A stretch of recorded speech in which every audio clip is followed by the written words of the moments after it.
But your acknowledgement of the $7 fee for the ticket is that that's more affordable in San Francisco than going to the zoo or a museum or a carnival. Right. So this is a cheaper option. It is, and but maybe more easy to. You're absolutely right. To go to. But what about the naturalistic? Remember when all of us were growing up? What about going to the park and playing in the sand? What happened to that?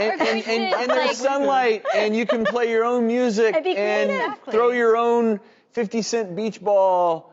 That's, to me, I hear $7 and I think $7 to go just blare music and have bright lights. Well, you're soon to be a parent. Is this something you would take your little guy to? No, it wouldn't. And that's because I'm old school. I'm a big believer in for kids and adults, if you're going to spend time together, if you can, get outside, natural lights. And this to me seems overstimulating. I can see how for maybe certain kids just love this. They need but for me, that would be, for me and my future kids, be overstimulating. Take the place of going to the park and getting outside and all that, but kids like to dance. Kids like music, and if you're having a party, I'm not saying you have to go to the rave party itself, but at home, if you're celebrating a birthday. I think dancing and music, all of that is incredibly good for kids. Yes. But at least my kids, if they did that right up until a nap or right up until bedtime, then as you all know, they're wired. You can't get them down. And so I feel like something like this maybe has a small place, but I wouldn't kind of consider it a way to tire your kid out and get them to bed. But I have another theory on this, and you can correct me if I'm wrong.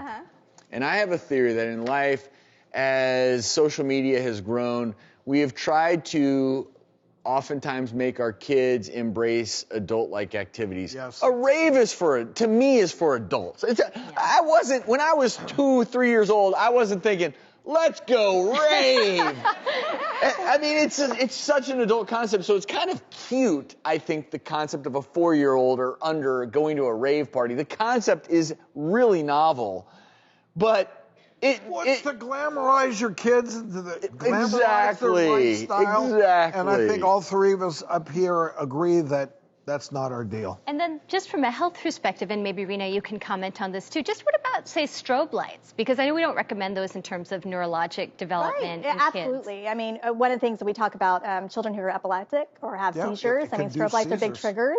The other thing is, I'm going back to the sensorial aspect of it. What are we doing to our cognition, our brain development, and hitting us so fast? We're in a time where children, even adults, have a hard time waiting.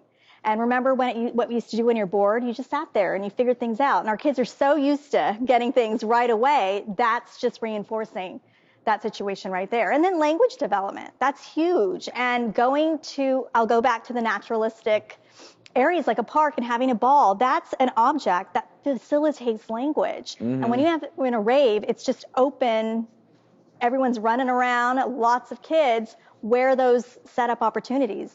How old do kids have to be to come to this? They're talking toddler raves. So I'm right, but I'm more so thinking because if we're expecting in June, how long does it take? Because my boy is gonna be so good at the sprinkler. he's gonna mow that yard. He's gonna do all the moves at the dance party. At the dance party. No, we're raving, Drew. Okay.